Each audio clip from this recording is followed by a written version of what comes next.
Imagine being worth $20 million but watching your mother struggle to pay rent. Picture having enough money to buy a mansion, yet living in fear of the people who are supposed to protect you most. This isn't a hypothetical nightmare. This is what happens when success comes too fast, too early, and to someone too young to understand what it really means. Everyone dreams of massive success. We fantasize about that moment when everything clicks, when the world recognizes our talent, when money stops being a worry. But what if that dream becomes reality before you're old enough to drive? What if the success you've always wanted becomes the very thing that destroys everything you actually need? This is the story of Macaulay Culkin. At 16 years old, he did something almost unthinkable. He took his own parents to court, not for custody, not for abuse in the traditional sense. He sued them for control of his own fortune, a fortune he had earned but couldn't access. Money that was supposed to secure his future but was instead tearing his family apart.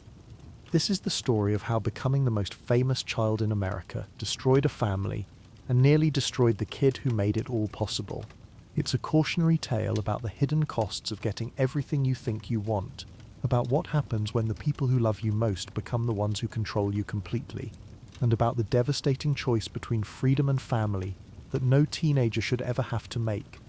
But to understand how success became a prison, we need to go back to before anyone knew his name. The Culkin family apartment in New York City tells you everything you need to know about their situation in the late 1980s. 7 kids sharing cramped quarters, hand-me-down clothes and furniture that has seen better decades. The kind of financial pressure that makes parents consider any opportunity, no matter how uncertain, if it might lead to something better. Kit Culkin knows struggle intimately. He's a failed actor himself, someone who moved to New York with dreams that never materialized. Now he watches his children with the intensity of someone who sees his last chance at the spotlight. Not in a sweet, supportive way, in the desperate way of someone who needs his kids to succeed because he never could. Kit doesn't just encourage his children to audition, he pushes them relentlessly. Acting isn't presented as something fun to try. It's presented as their job, their responsibility, their way out of this tiny apartment and into something better. The older kids have already started booking small roles here and there. Nothing major, but enough to show that the Culkin children have something that casting directors notice. Macaulay is just another working child actor at this point. After landing a small but memorable role in Uncle Buck, he's making modest money. A few $100s here and there, enough to help with groceries, maybe buy some school clothes. The kind of earnings that feel significant to a family counting every dollar, but barely register in the broader Hollywood economy. This is the late 1980s, when child actors are common but megastardom is still rare. The industry has its established young performers, kids who work steadily in television and smaller films. Most child actors follow predictable patterns. They work for a few years, make some money, then either transition to adult roles or fade away as they outgrow their appeal. Very few become household names. Even fewer become wealthy from their work. But there are already warning signs that the Culkin family isn't equipped to handle success, even modest success. Kit's behavior becomes more controlling as his son starts booking roles. He's not just supportive, he's possessive. He makes decisions about Macaulay's career without consulting him. He negotiates deals and signs contracts as if his son's talent belongs to him rather than being something to nurture and protect. The other warning sign is more subtle but equally troubling. Kit shows flashes of jealousy toward his own child. When Macaulay gets praise from directors or casting agents, Kit's response isn't pure pride. There's something else there. Resentment, maybe. Or the bitter recognition that his 8-year-old son is already accomplishing things that Kit never could. Patricia, Macaulay's mother, sees these warning signs too. But in a family struggling financially, it's hard to turn down opportunities that bring in money. It's hard to say no to roles when saying yes means the rent gets paid and everyone eats better. The immediate needs of survival override the long-term concerns about what this might do to their family dynamic. The industry context makes everything more complicated. Hollywood in the late 80s operates on a different scale than today's social media-driven celebrity culture. When a child actor breaks through, it happens through traditional media, television appearances, movie roles, magazine covers. The fame builds more slowly but also more intensely. There's no way to control the narrative or maintain privacy once the spotlight finds you.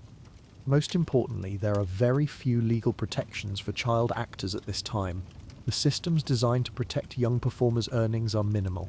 Parents have almost complete control over their children's money and careers. What seems like normal parental authority can easily cross into exploitation, especially when serious money enters the picture. Kit Culkin believes he's preparing his family for success. He thinks his control and intensity are necessary to navigate the competitive entertainment industry. He doesn't recognize that he's creating a dynamic where his son's talent becomes the family's only path out of poverty. A dynamic where a child carries the financial pressure that should belong to adults. The warning signs are all there. A controlling father living vicariously through his child. A family using one member's talent as their primary income source. An industry with minimal protections for young performers. And a child who's already showing the kind of natural charisma and talent that could attract much bigger opportunities. Then came the audition that would change everything. And not in the way anyone expected. Phase 1. The explosion. The Home Alone audition seems routine at first. Just another callback for another family comedy. Writer John Hughes has a specific vision for his story about a boy accidentally left behind during Christmas vacation. He needs a kid who can carry an entire movie, someone with natural timing and the ability to make audiences believe he can survive on his own. Macaulay walks into that audition room as a working child actor, making modest money. He's done this dozens of times before. Read the lines, take direction, hope for the best. But something different happens this time. The chemistry between him and the material is undeniable. Hughes sees it immediately. This isn't just a good audition. This is the perfect match between actor and role. The initial salary negotiation reflects everyone's modest expectations. $110,000 for the lead role. It's more money than the Culkin family has ever seen at once, but it's standard pay for a child actor in a mid-budget comedy. Nobody expects Home Alone to become a cultural phenomenon. Not the studio executives, not John Hughes, and certainly not the 8-year-old boy who just wants to do good work. Kit Culkin negotiates the deal with his typical intensity, but even he's thinking small. The focus is on the upfront salary, and maybe some modest bonuses if the film performs well. The idea of massive back-end compensation seems like fantasy. Most family comedies make their money quietly over time. They don't become global blockbusters. But Home Alone doesn't follow the typical pattern. When it hits theaters in November 1990, something magical happens. Audiences don't just enjoy the film, they fall in love with it. Word of mouth spreads like wildfire. Parents take their kids multiple times. Adults go without children just to experience the joy themselves. The film becomes the rare comedy that appeals to every demographic. The numbers start climbing immediately. 10 million opening weekend, 20 million the next week, 50 million after a month. The studio executives are stunned. This isn't just a successful family film. It's becoming one of the highest grossing comedies of all time.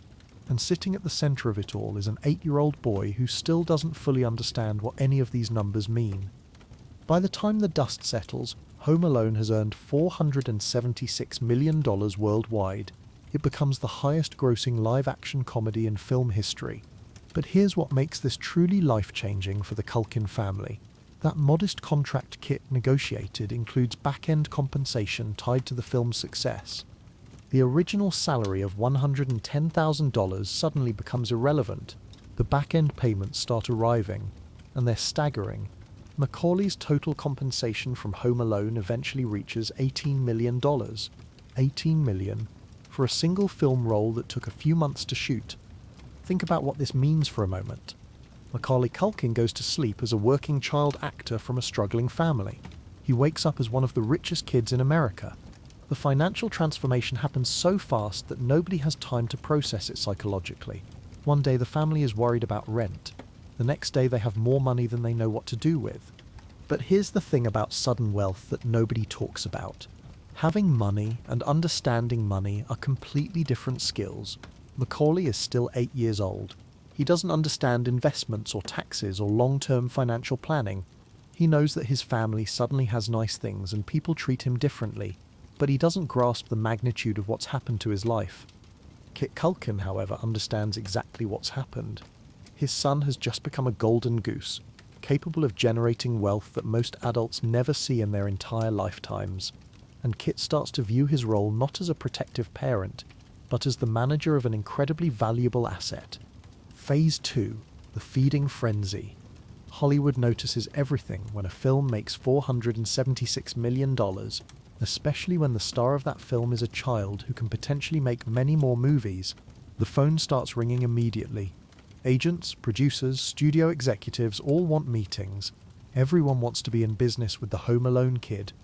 But the most important call comes from the same studio that made the first film. They want to make Home Alone 2, and they want it fast. Strike while the iron is hot.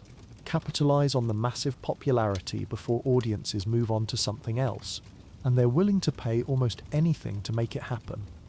This is where the numbers start becoming truly insane. Remember, Macaulay made $110,000 for the first film, plus the back end that eventually totaled $18 million. For Home Alone 2, the studio opens negotiations at $4.5 million up front. No back end necessary, just a flat fee that makes him one of the highest paid actors in Hollywood, child or adult. $4.5 million for a 10-year-old, to essentially repeat the role that made him famous. The entertainment industry has never seen anything quite like this. Child actors typically make modest salaries and hope for steady work. They don't command the kind of money usually reserved for established movie stars. Kit Culkin negotiates this deal with the intensity of someone who understands he's handling a once-in-a-lifetime opportunity. But his approach starts showing troubling signs. He's not just protecting his son's interests, he's maximizing them ruthlessly, without much consideration for what this pressure might do to a child's development. The success of Home Alone 2 proves that the first film wasn't a fluke. Another massive hit, another $400 million worldwide. And suddenly, every studio in Hollywood wants their own Macaulay Culkin project. The offers start pouring in faster than the family can evaluate them. This is when Kit's transformation from protective father to ruthless manager becomes complete. He starts booking Macaulay in multiple projects simultaneously. Not just movies, but endorsements, appearances, interviews. The schedule becomes relentless. 12-hour days on set, followed by promotional obligations, followed by meetings about the next project. Behind the scenes, something troubling is happening. Macaulay starts asking for breaks. Not because he's lazy or ungrateful, but because he's exhausted. He's been working constantly for 2 years, carrying the financial weight of his entire family on his 10-year-old shoulders. He wants time to be a normal kid, but normal kids don't generate millions of dollars in revenue. Kit's response to these requests becomes increasingly harsh. This isn't a hobby or a fun activity anymore. This is the family business, and Macaulay is the product. Taking breaks means losing money, and losing money isn't acceptable. The Universal Studios deal for The Good Son represents the peak of this feeding frenzy. Another multi-million-dollar contract for a film that pushes Macaulay into darker territory, playing a disturbed child rather than the lovable everyman from Home Alone. Kit sees only the money. He doesn't consider whether his son is emotionally ready for such complex material. The My Girl contract adds another $5 million to Macaulay's growing fortune. Then comes Richie Rich, another $8 million payday. By age 14, his total career earnings have reached $23.5 million. He's making more per film than most A-list adults, but he can't even choose what to have for breakfast without his father's approval. The irony becomes devastating. Macaulay is financially supporting his parents, his 6 siblings, their housing, their food, their entire lifestyle. But he has no control over any of it. The money flows through bank accounts he can't access. The decisions about his career get made in meetings he's not invited to attend. He's the breadwinner for 7 people before he even understands what money means. Phase 3. The Golden Cage. The Culkin family's new lifestyle reflects their sudden wealth, but it also reveals the poisonous dynamics that money has created. They move into a much larger apartment, eventually buying property that reflects their changed circumstances. The kids have nicer clothes, better food, opportunities they never could have imagined before. But underneath the material improvements, something toxic is growing. Kit Culkin's behavior becomes increasingly controlling and violent. The success he's managing through his son represents everything he failed to achieve in his own acting career. Instead of feeling proud, he feels bitter, jealous, resentful that his 14-year-old son has accomplished things that Kit never could. This jealousy manifests in disturbing ways. Kit starts undermining Macaulay's confidence, reminding him constantly that his success is temporary, that child actors always flame out, that he should be grateful for his father's management. These aren't the encouraging words of a supportive parent. These are the manipulations of someone who needs to maintain control. The abuse is psychological and sometimes physical, but it's always about power. Kit has complete authority over every aspect of Macaulay's life. Where he works, when he works, how much he earns, how the money gets spent. Macaulay can't buy a candy bar without permission, despite being worth more than $20 million. Patricia Culkin finds herself in an impossible position. She sees what's happening to her son, but she's also dependent on the income he generates. The family's entire lifestyle, including her own security, depends on Macaulay continuing to work under Kit's management. Speaking up could jeopardize everything. The other Culkin children develop complicated feelings about their brother's success. On one hand, they benefit enormously from his earnings. Better schools, better opportunities, financial security they never had before. On the other hand, they watch their brother disappear under the pressure of supporting everyone. The family dynamic becomes distorted around one person's talent and earning power. Macaulay starts developing coping mechanisms that worry the adults who actually care about his well-being. He becomes withdrawn between projects, almost depressed. He starts expressing the desire to quit acting entirely, something that sends Kit into rages. The idea of losing their primary income source is unthinkable. The film sets become Macaulay's only refuge, places where his talent is respected and his contributions are valued. Directors and co-stars consistently describe him as professional, talented, and surprisingly mature for his age, but they also notice signs of stress and exhaustion that seem inappropriate for someone so young. Industry professionals start whispering about the Culkin family situation. Rumours circulate about Kit's controlling behaviour, about the pressure being placed on Macaulay, about the unhealthy dynamics that money has created. But nobody intervenes. Child actor horror stories are common in Hollywood, and most people assume this is just the price of early success. The breaking point comes when Macaulay starts asking questions about his own finances. At 14, he's becoming curious about where his money goes, how much he's actually earned, what kind of security he has for the future. These are reasonable questions for someone who's been working professionally for years and generating millions in income. Kit's response to these questions reveals everything. Instead of transparency, he offers more control. Instead of education about money, he provides lectures about gratitude. Macaulay starts realizing that his father doesn't see him as a son who happens to be talented. He sees him as a resource to be exploited. The final straw comes with the Richie Rich promotional tour. Macaulay is exhausted, burned out, desperate for a break from the relentless schedule. He asks his father if they can scale back the obligations, maybe take a few months off before considering the next project. Kit's response is swift and brutal. There will be no breaks. There will be no scaling back. Macaulay will continue working as long as the offers keep coming, because the entire family depends on it. And if he doesn't like it, maybe he needs to be reminded who's actually in charge. But this time something different happens. Instead of accepting the ultimatum, Macaulay says no, not just to the promotional obligations, but to the entire system his father has created. He announces that he's retiring from acting, effective immediately. No more movies, no more endorsements, no more being the family's primary income source. While his parents fought over who would control him, he was planning something that would shock them both. Phase 4. The breaking point. Macaulay's retirement announcement sends shockwaves through the Culkin family and the entertainment industry. A 14-year-old boy at the peak of his earning power simply walks away from millions of dollars in future contracts. It's unprecedented and, from Kit's perspective, completely unacceptable. The immediate response from Kit is predictable. Anger, threats, psychological manipulation designed to force Macaulay back to work. You can't just quit, he argues. The family depends on this income. There are obligations, contracts, people counting on the money. This isn't really a choice that belongs to a child. But Macaulay's decision isn't impulsive. It's the result of years of growing awareness that something is fundamentally wrong with his life. He's been working constantly since he was 8 years old.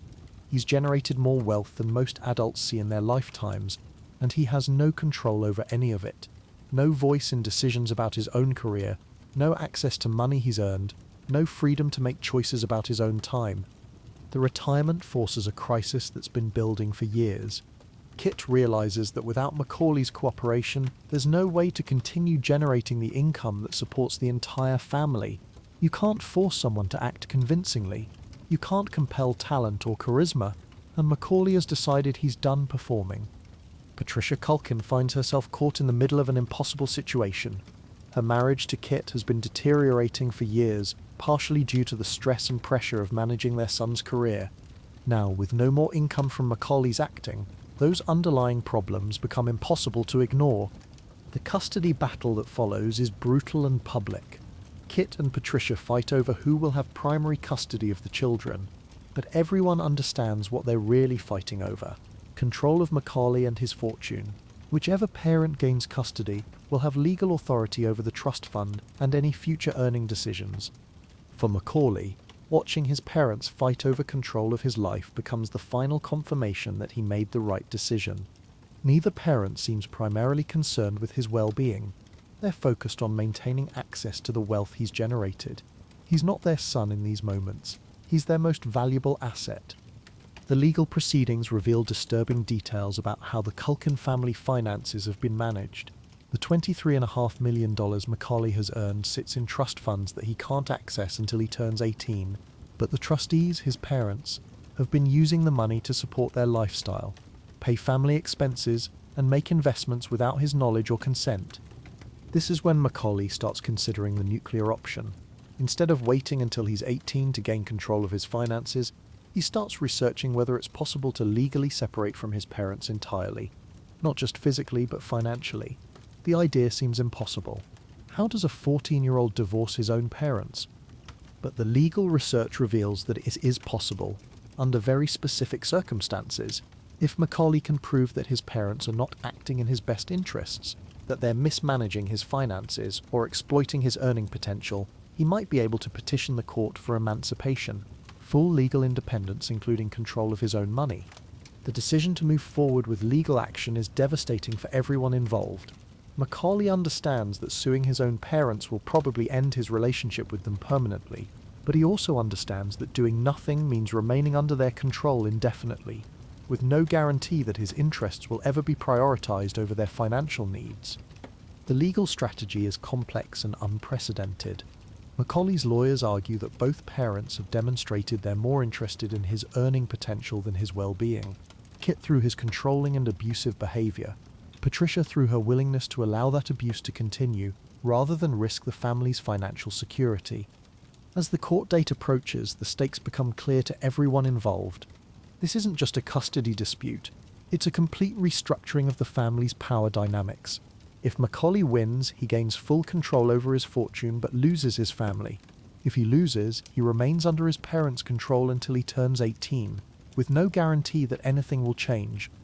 The media attention surrounding the case is intense but surprisingly sympathetic to Macaulay. The public starts understanding that this isn't a spoiled child actor throwing a tantrum. This is a young person fighting for basic control over his own life and career. The same qualities that made him appealing on screen, his intelligence and maturity, make his legal arguments compelling. But the most shocking development comes just before the court hearing. Kit Culkin, realizing that his controlling behavior has become a liability in the legal proceedings, makes a desperate move. He offers to step away from managing Macaulay's career entirely, to give up all claims to control over the money, if the family can just stay together. It's too little, too late. Macaulay has already crossed the line from trying to fix his family to trying to escape it. The trust has been broken too completely to repair with last-minute concessions.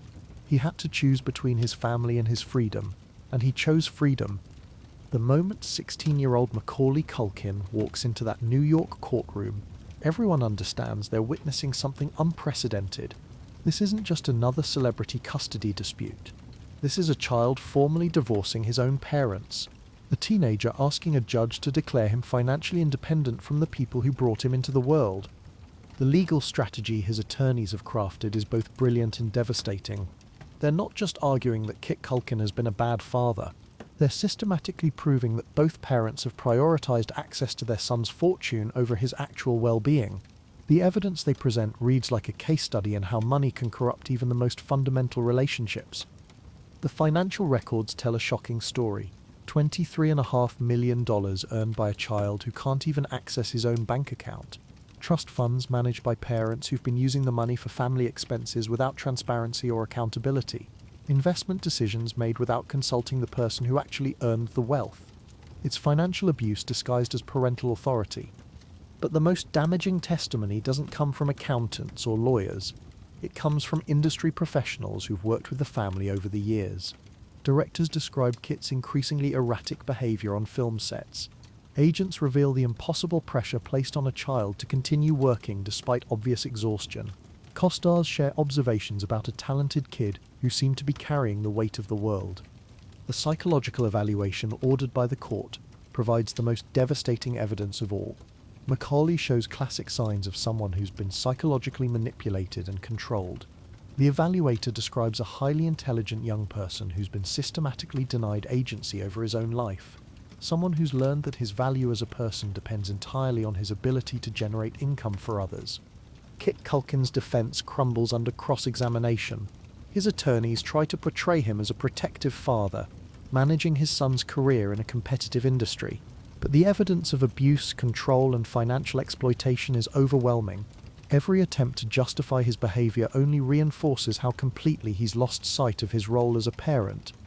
Patricia's position becomes even more complicated. She's not accused of the same direct abuse as Kit, but she's failed to protect her son from it. Her silence in the face of Kit's controlling behavior makes her complicit in the system that's exploited Macaulay. The court has to decide whether passive enablement is as damaging as active abuse. The most powerful moment in the proceedings comes when Macaulay testifies on his own behalf. 16 years old, articulate, and absolutely determined to gain control over his own life. He doesn't speak with the voice of a rebellious teenager. He speaks with the measured tone of someone who's thought deeply about an impossible situation and reached a difficult conclusion. He describes years of having no control over his schedule, his career, or his finances. He talks about being the breadwinner for his entire family before he understood what money meant. He explains the psychological toll of carrying everyone else's financial security while having no voice in decisions about his own future. It's testimony that would be heartbreaking coming from an adult. Coming from a 16-year-old, it's devastating. The judge faces an unprecedented decision. Legal precedent for what Macaulay is requesting simply doesn't exist. Emancipating a minor from their parents requires proving that the parents are unfit, but it also requires demonstrating that the minor is capable of managing their own affairs. The court has to balance protection of a child with recognition of exceptional circumstances. The turning point comes when the judge reviews the complete financial records. The pattern of exploitation becomes undeniable. Parents who've used their son's earnings to support their lifestyle while denying him any input into how his own money gets managed. A father who's demonstrated more interest in his son's earning potential than his psychological well-being. A mother who's allowed this dynamic to continue rather than risk the family's financial security. But the judge also sees something else in the evidence. A young person who's already demonstrated remarkable maturity and judgment under extraordinary pressure. Someone who's been supporting his entire family financially while maintaining professional relationships and meeting complex obligations. The very success that's created this problem also proves Macaulay's capability to manage his own affairs. The courtroom is completely silent when the judge delivers the ruling. Macaulay Culkin is granted full legal emancipation from his parents. He gains immediate control over his trust funds and complete authority over his career decisions. At 16 years old, he becomes legally independent from his family. But the judge's decision comes with an additional ruling that shocks everyone. Kit Culkin is not just removed from his son's trust fund, he's completely banned from any involvement in Macaulay's financial or professional affairs. The court finds his behavior so damaging that he's legally prohibited from profiting from his son's talent ever again. The immediate aftermath in that courtroom reveals the true cost of this victory. Macaulay has won his freedom, but he's also lost his family. Kit storms out of the proceedings, furious and defeated. Patricia sits in stunned silence, realizing that her failure to protect her son has cost her a relationship with him. The other Culkin children watch as their family disintegrates completely. For Macaulay, the victory feels hollow even as it feels necessary.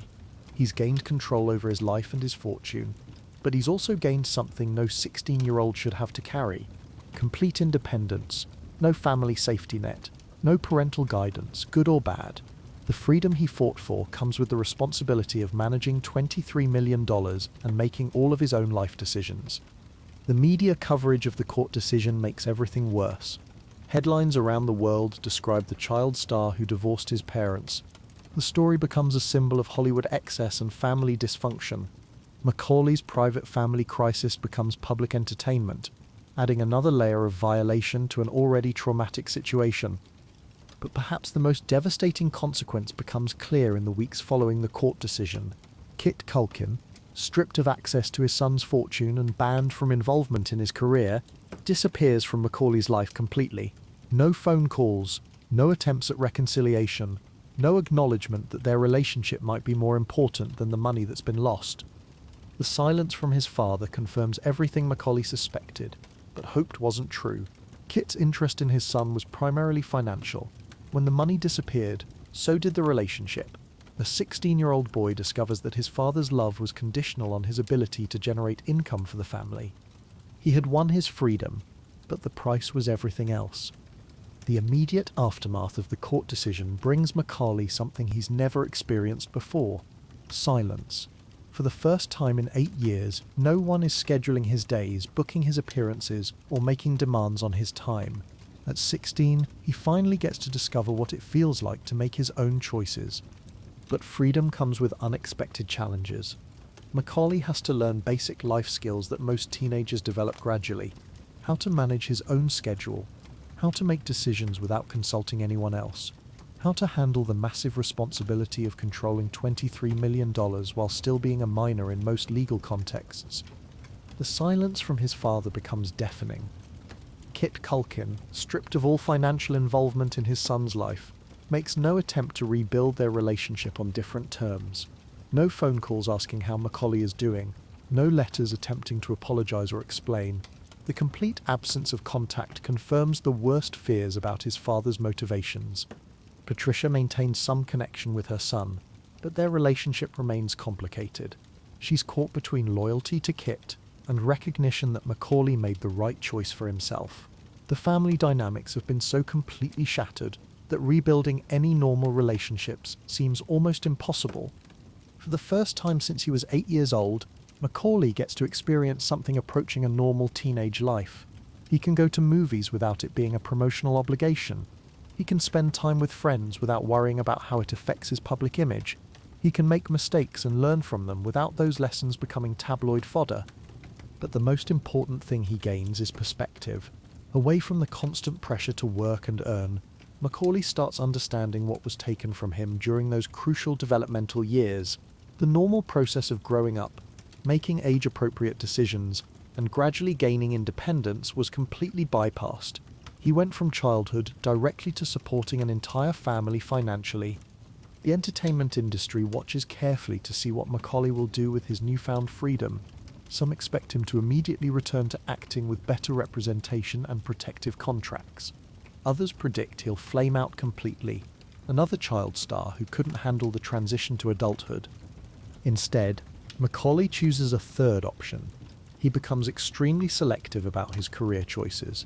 When he does work, it's on projects that interest him personally, rather than films designed to maximize his earning potential.